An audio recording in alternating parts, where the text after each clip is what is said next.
വിശുദ്ധ മർക്കോസ് അറിയിച്ച സുവിശേഷം 13-ാം അധ്യായം 32 മുതൽ 37 വരെയുള്ള തിരുവചന ഭാഗം. സദാ ജാഗരൂകരായിരിക്കുവിൻ. എന്നാൽ ആ ദിവസത്തെക്കുറിച്ചോ ആ മണിക്കൂറിനെക്കുറിച്ചോ പിതാവിനല്ലാതെ മറ്റാർക്കും സ്വർഗത്തിലുള്ള ദൂതന്മാർക്കോ പുത്രനു പോലുമോ അറിഞ്ഞുകൂടാ.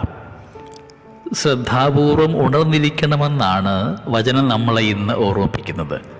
നമുക്ക് റോഡിലൂടെ യാത്ര ചെയ്യുമ്പോൾ സാധാരണ കാണുന്ന ഒരു പരസ്യവാചകം ഇപ്രകാരമാണ്: ശ്രദ്ധ മരിക്കുന്നിടത്ത് അപകടം ജനിക്കുന്നു. ജാഗ്രതയോടുകൂടെ ആവണം നിന്റെ യാത്രയെന്നാണ് അതിൻ്റെ മുന്നറിയിപ്പ്. സ്നേഹമുള്ളവർ, നമ്മുടെയൊക്കെ ജീവിതത്തിൽ ഏറെ ജാഗ്രത പുലർത്തേണ്ട ഒരു കാലഘട്ടത്തിലൂടെ നമുക്ക് കടന്നു പോവുകയാണ്. വിശ്വാസം ഒരു ചോദ്യചിഹ്നമായിട്ട് മാറുന്നുണ്ട്. ആധുനികതയുടെ അതിപ്രസരം കൊണ്ട് നമ്മുടെ വിശ്വാസങ്ങളൊക്കെ ഇന്നൊരു ചോദ്യചിഹ്നമായി മാറുന്ന സാഹചര്യത്തിൽ നാം ഒക്കെ ആയിരിക്കുമ്പോൾ ഏറെ തീവ്രതയോടുകൂടെ ജാഗ്രതയോടുകൂടെ പ്രത്യേകമായിട്ട് നമ്മുടെയൊക്കെ കുഞ്ഞുങ്ങളിലേക്ക് വിശ്വാസം പകുത്ത് കൊടുക്കുന്നതിന് വേണ്ടി നമുക്ക് ഒരുപാട് തയ്യാറെടുപ്പോടുകൂടി ആവണം. എൻ്റെ ജീവിതത്തിലേക്ക് ക്രിസ്തു കടന്നു വരുമ്പോൾ ഞാൻ ഒരുക്കത്തോടുകൂടെ ആണോ ആയിരിക്കുക എന്നൊരു ചോദ്യമെന്നും ഉണ്ടാവണം. അപ്രതീക്ഷിതമായി കള്ളനെ പോലെ അവൻ കടന്നു വരുമ്പോൾ എൻ്റെ ജീവിതത്തിൽ ഞാൻ ഒരുക്കമുള്ളതാണെങ്കിൽ മാത്രമാണ് ആ ദൈവികമായ കൃപാവരങ്ങൾ എൻ്റെ ജീവിതത്തിൽ സ്വീകരിക്കുവാനായിട്ട് സാധ്യമാവുകയുള്ളൂ.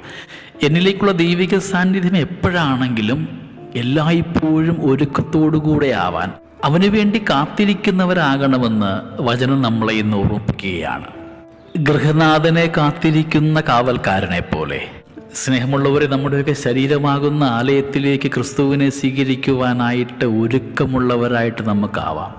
നമ്മുടെ കുടുംബത്തിലേക്ക്, നമ്മുടെ ചുറ്റുവട്ടങ്ങളിലേക്ക്, സമൂഹത്തിലേക്കൊക്കെ ക്രിസ്തുവിൻ്റെ സ്നേഹം കൈമാറുവാൻ എൻ്റെ ജീവിത വഴിത്താരയിൽ ഒരുപാട് അപകടങ്ങൾ പതിയിരിപ്പുണ്ട്.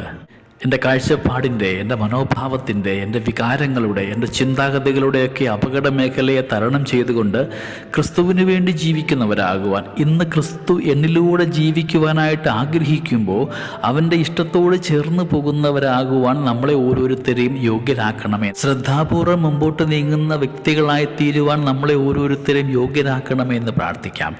ജാഗ്രതയോടുകൂടെ എല്ലായ്പ്പോഴും ഉണർവോടുകൂടെ ആയിരുന്നു കൊണ്ട് ആത്മാവായ ദൈവത്തിൻ്റെ അഭിഷേകങ്ങൾ നമ്മുടെ ജീവിതത്തിൽ ഉണ്ടാകുമ്പോഴാണ് നമുക്ക് ഉണർവുണ്ടാവുക. ആ ഉണർവോടുകൂടെ, ജാഗ്രതയോടുകൂടെ, ഒരുക്കത്തോടുകൂടെ നല്ല ഈശോയെ സ്വീകരിക്കുവാനായിട്ട് നമ്മുടെ മനസ്സിനെയും മനോഭാവങ്ങളെയും ഒരുക്കാം. ദൈവം നമ്മളെല്ലാവരെയും സമൃദ്ധമായിട്ട് അനുഗ്രഹിക്കട്ടെ. നമ്മുടെ കർത്താവ് ഈശോ മിശിഹായുടെ കൃപയും പിതാവായ ദൈവത്തിൻ്റെ സ്നേഹവും പരിശുദ്ധാത്മാവിൻ്റെ സഹവാസവും നമ്മളെല്ലാവരോടും കൂടെ ഉണ്ടായിരിക്കട്ടെ, ഇപ്പോഴും എപ്പോഴും എന്നേക്കും. ആമേൻ.